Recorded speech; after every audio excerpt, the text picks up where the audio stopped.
Welcome back. I wanted to answer this question that I get a lot of, even from professional developers that have been in the field for years. So I want to tackle this question really quickly right now. Why are there so many programming languages? Why can't we just have one language that does everything and everybody's happy and we don't have to worry about learning so many programming languages? And here's the thing.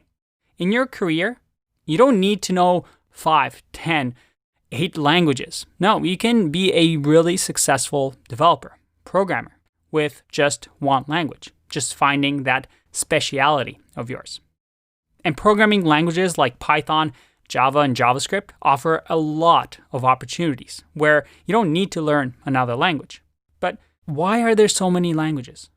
If we go to Wikipedia, these are the list of programming languages. And if you're looking through here, you should be intimidated because there's no way in your lifetime you're going to learn all of these. And, well, you won't. Most likely, you're going to learn 1, 2, maybe 3 languages in your entire lifespan or career as a programmer. And different programming languages are good for different things. Just like we have different tools to, let's say, build a house. You can't just build a house with a hammer. You need different tools that are good at different things to assemble what you want. So it's impossible to build one ultimate language when we have so many applications, so many mobile phones, so many computers, so many devices like cameras.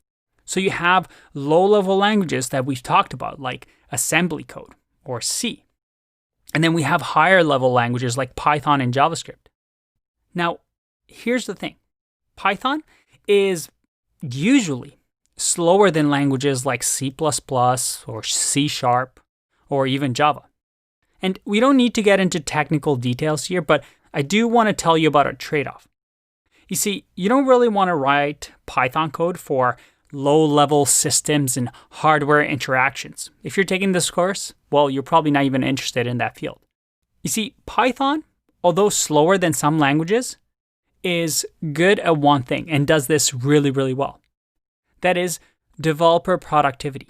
Because Python is so easy to learn, or at least is very similar to the English language, it's become really, really popular for developers to be productive and write code really, really fast and less lines than something like C. So a print hello world, for example, in Python would take, well, just one line. But all languages have their different strength. For example, if you want to build an app on Android or an iOS device, well, you're not really going to use Python. But if you want to do machine learning, maybe you want to build a web server, maybe you want to do data visualizations, build scripts that process thousands of Excel files. Well, in that case, you're going to use Python. And we're going to cover what different things you can do with Python and what Python is really, really good at in this course as we explore different projects later on. But keep that in mind.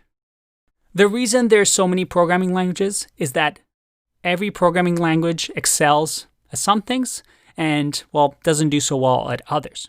It's all about trade-off. There is no ultimate language. And if a programmer tells you, hey, my language is the best language, they're probably junior developers that don't know what they're talking about. Everything is a pro and con. Everything has a trade-off. And as programmers, what really good senior programmers do is being able to detect what these pros and cons are and what tool to use for a specific problem. Something that throughout this course, I'm going to try and teach. I'll see you in the next one. Bye-bye.